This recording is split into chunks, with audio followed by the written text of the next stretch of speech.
Pada pertemuan kali ini kita akan membahas perihal hidrofetalis, yaitu suatu kondisi yang sering terjadi dalam kandungan di mana janin itu membengkak secara keseluruhan. Definisi dari hidrofetalis ini adalah penimbunan cairan pada kompartemen-kompartemen tubuh janin berupa cairan serosa sehingga mengakibatkan bengkak pada janin. Kasusnya sekitar 0,05% dari seluruh kehamilan. Hidrofetalis bisa terjadi pada kondisi di mana cairan itu menempati rongga dada, rongga jantung, perut, juga disertai dengan penebalan plasenta atau plasentomegali dan kadang-kadang disertai polihidramnion atau air ketuban yang berlebihan. Pada pemeriksaan USG terlihat kulit yang menebal lebih dari 5 mm, juga plasenta yang menebal 4 cm pada trimester kedua dan mungkin lebih dari 6 cm pada trimester ketiga. Nah, di sini kita bisa melihat contoh kasus hidrofetalis di mana bagian kepala sudah membengkak keseluruhan kulitnya. Nyaris tidak bisa kita bedakan lagi bahwa itu adalah jaringan dari tubuh janin. Nah, di sini kita bisa melihat bagian dari hidrops di mana kulitnya sudah menebal, janin pada sekitar usia 13 minggu. Kemudian ini bagian dari rongga dada dan perut di mana janin ini terjadi asites pada rongga perut janin. Faktor resiko hidrofetalis mulai dari faktor imun di mana ketidakcocokan pada darah merah yang melalui transplasenta masuk ke dalamnya antibodi ibu yang menghancurkan sel darah merah janin berakibat anemia pada janin, menstimulasi hiperplasi pada sumsum tulang belakang, dan membuat produksi berlebihan dari ekstramedular dari limfa dan liver. Terjadilah hipertensi porta dan menurunkan tekanan plasma onkotik. Anemia ini meningkatkan tekanan central venous pressure, juga menyebabkan hipoksia jaringan. Akibatnya terjadi penumpukan cairan pada dada, perut, dan jaringan subkutis. Faktor resiko yang lain adalah faktor non-imun yang paling sering 90% dari seluruh kasus. Umumnya disebabkan oleh aneuploidi, yaitu Turner syndrome dan Down syndrome, kelainan jantung, kelainan infeksi virus, penyakit-penyakit alfa thalassemia, juga beberapa golongan dari semua yang kita kategorikan di sini yang bisa mengakibatkan kondisi-kondisi terjadinya hidrofetalis dari faktor non-imun. Berikut adalah diagram dari mana kondisi anemia pada janin yang menyebabkan reaksi hematopoiesis berlebihan, menyebabkan drainase terganggu, penurunan tekanan onkotik, dan penimbunan cairan berujung pada hidrops fetalis.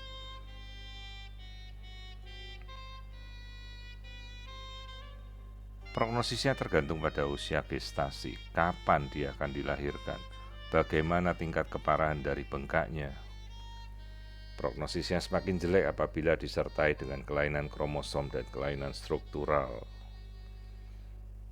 Sementara kondisi-kondisi prognosis bagaimana janin ini bisa bertahan terjadi dari kondisinya sendiri. Apabila kurang dari 24 minggu dengan Turner syndrome biasanya tidak bertahan sebanyak kurang dari 5% dia bertahan hidup. Sementara apabila munculnya pada trimester pertama dengan resiko aneuploidi biasanya disertai dengan cystic hygroma. Nah, kasus cystic hygroma sendiri adalah munculnya jaringan kista pada area-area di mana terjadi sumbatan pada saluran drainase kelenjar getah bening. Sering terjadi pada 6% anak-anak dan biasanya muncul pada area ketiak, leher, selangkangan, perut, dan dada. Faktor resiko yang terjadi paling sering sebenarnya adalah faktor infeksi virus, konsumsi alkohol dalam kehamilan, faktor genetik, dan beberapa faktor yang tidak diketahui. Namun paling sering berhubungan dengan trisomi 21 Down syndrome atau Turner syndrome 45X0. Diagnosis bisa dilakukan dengan USG bahkan dari minggu ke-10 sekalipun, cukup jelas menunjukkan adanya penimbunan cairan pada area leher di belakang, dan kita identifikasi seperti kista yang memiliki batas ligamen pada area leher. Nah, di sini adalah gambaran dari cystic hygroma pada area leher belakang, di mana janin ini juga sudah membengkak. Nah, ini kembali contoh dari cystic hygroma pada daerah posterolateral dari leher belakang bayi. Nah, di sini kita menampilkan sebuah contoh kasus dari cystic hygroma.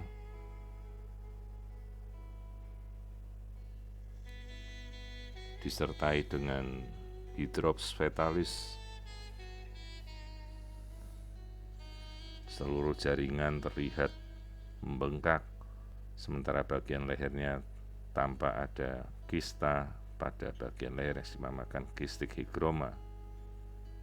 Janin sendiri terlihat masih dalam kondisi berdetak jantungnya.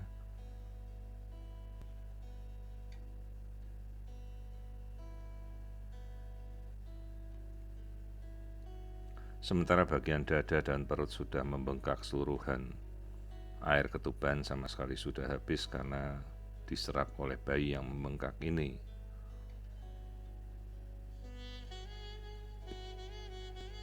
Jadi ini gambaran cystic hygroma, sehingga perlu kita anjurkan pada orang tua untuk melakukan juga pemeriksaan genetika apabila kita ingin melangkah lebih lanjut untuk mengetahui kelainan pasti, apakah ini suatu kelainan kromosom atau bukan.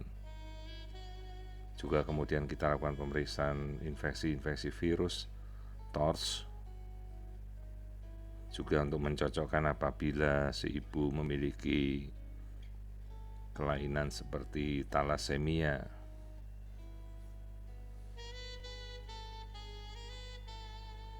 Nah, di sini kita melihat tampakan janin dengan cystic hygroma, tambah rongga-rongga pada daerah kepala,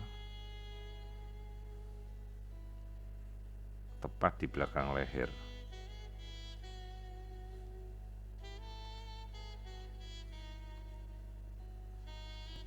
Ini adalah kasus hygroma cystic disertai dengan hydrops fetalis.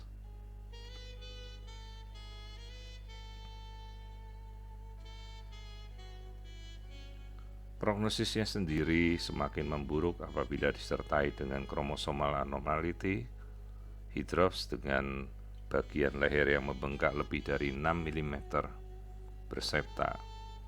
Paling sering berhubungan memang dengan sering kromosom kelainan. Kadang bisa kempes sendiri, namun apabila prognosisnya sudah disertai dengan hidrop, biasanya prognosis itu sangat buruk. Demikian yang bisa saya sampaikan perihal kasus-kasus cystic hygroma dan hydrofetalis.